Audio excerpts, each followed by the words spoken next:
Elhamdülillah ve salatu ve selamu ala Resulillah ve ala alihi ve sahbihi ve men vela ve ba'd. امروز ما در سلسله دروس خود که برای 10 دقیقه یا کمتر از 10 دقیقه درباره تدابیر شرعی و صحی که شریعت برای ما نشاندهی کرده درباره از گفتگو میکنم و در این ارتباط ما حدیثی را که امام مسلم رحمه الله در صحیح مسلم خود نقل کرده یا روایت کرده نبی صلی الله علیه وسلم فرمودند لا یوردن ممرض علی مصح که مریض انسان مریض یا بالای یک انسان تندرست داخل نشود.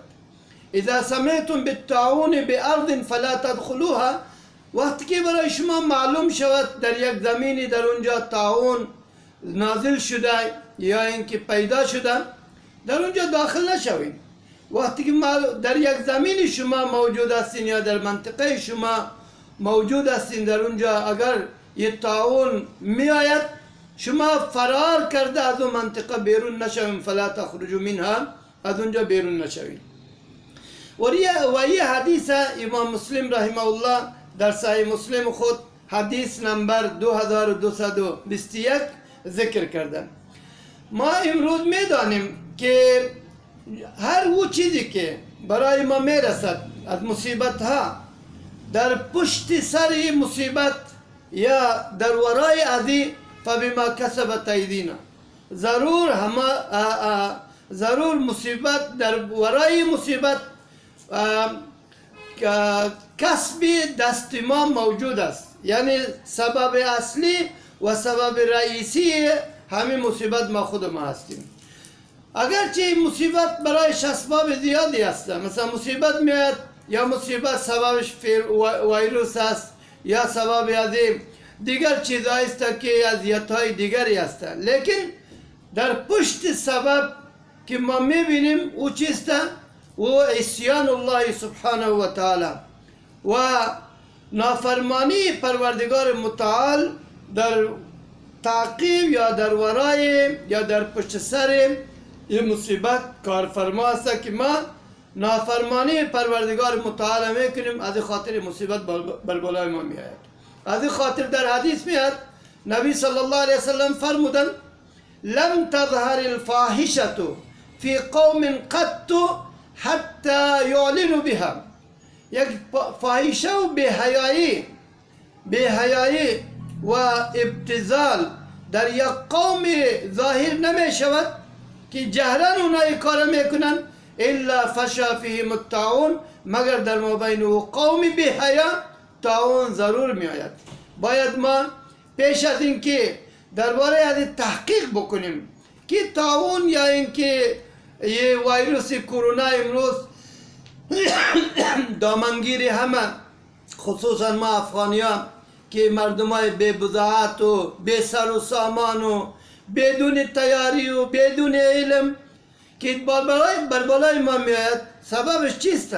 سببش است که آریانا کثیف و خبیث از امریکا میآید، فحشا را در یک دولتی که او کاملا اسلامی است در اونجا رقص و نمایش برپا میکند. ضرور است که در اونجا طاعون میآید یا اینکه اوجا مریضی ها دیگری هم ممکن است به سبب ازی بیاید که ما گفتم که سببش چیست؟ سببش ما خود ما هستیم که ما وقتی که به مخالفت های شرعی نافرمانی پروردگار متعال و مخالفت سنت پیامبر علیه السلام و مخالفت احکامات شرعی را وقتی که ما عملی میکنیم و او را برپا میکنیم، از خاطر است که ظاهر است که فحشا از خود تباکاری ها دارد و از خود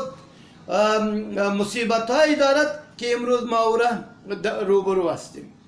از خاطر اسلام عزیز به حمدالله سبحانه و تعالی چندی از تدابیر شرعی را در ارتباط صحی ذکر کرده و ما به تدابیری که اسلام برای ما آورده ما به فخر میکنیم در پیشروی غربیا و شرقیا که شما کثیفا از این تدابیر شرعی ما شما بخبر هستین. از خاطر الله سبحانه و تعالی برای ما را مشروع و جایز قرار داد که ما طهارت بکنیم. فرمود الله سبحانه و تعالی ان الله يحب التوابین و يحب المتطهرین. الله سبحانه و تعالی توابین زیاده رجوع کننده ها، توبه کننده ها به طرف پروردگارشان، و يحب المتطهرین و زیاده پاکی اختیار کننده ها را پروردگار دوست دارد یا با اونا محبت میکند. در آیه دیگر در سوره توبه الله سبحانه و تعالی فرمود فیه رجال یحبون ان یتطهروا. در مسجد قبا اشاره است که در اینجا مردان موجود هستند که برای از اونا پاکیزگی و طهارت پسند است. در حدیث صحیح می آید نبی صلی الله علیه وسلم فرمودند الطهور شطر الایمان. پاکیزگی یه نصف ایمان است یا جزئی از ایمان ما و جزئی از دین ما است. از این خاطر ما در پیشروی شرقی ها و غربی ها افتخار میکنیم با افتخار که شما این کارها را نمیکنین و برای ما شریعت ما این چیزا آورده و نبی ما علیه السلام 1450 سال پیش برای ما خبر داد و ما الحمدلله به این عمل میکنیم. یک تدبیر است که پاکیزگی و ایران بدانیم که پاکیزگی یا طهارت اختیار کردن یا پاکیزگی حاصل کردن به ذریعه آب تنها سعادت برای مسلمان ها است و کفار عموما با تمام اشکال و انواع و اقسامشان از این محروم است. تنها سعادت برای مسلمان ها حاصل است. از این خاطر لا یفعله یهودی ولا نصرانی ولا بوذی ولا سیخ ولا هندوس. نه ایرا با طهارت حاصل نمیکند، نه یهودی میکند، نه نصرانی میکند، نه بودایی ها میکند، نه سیک ها میکند، نه هندو ها میکند و نه کمونیست ها. تنها کسی که با این آب پاکیزگی حاصل میکند، طهارت صفایی حاصل میکند، تنها سعادت برای مسلمان ها حاصل است، برای کسی دیگری حاصل نیست. از این خاطر ما ببینیم که از جمله اجراعات صحی یا طبی که شما میگوین از جملهش یکی استنجا است. در استنجا که ازاله نجاسات است یا نجاست دور کردن.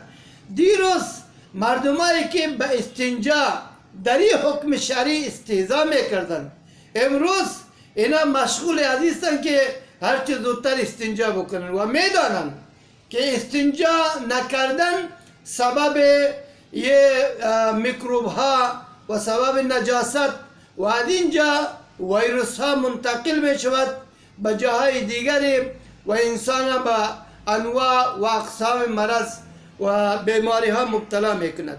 از این خاطر نبی علیه السلام درباره ایشان حدیثی است می فرماید کانت ید رسول الله صلی الله علیه وسلم الیمنا لطهوره و طعامه.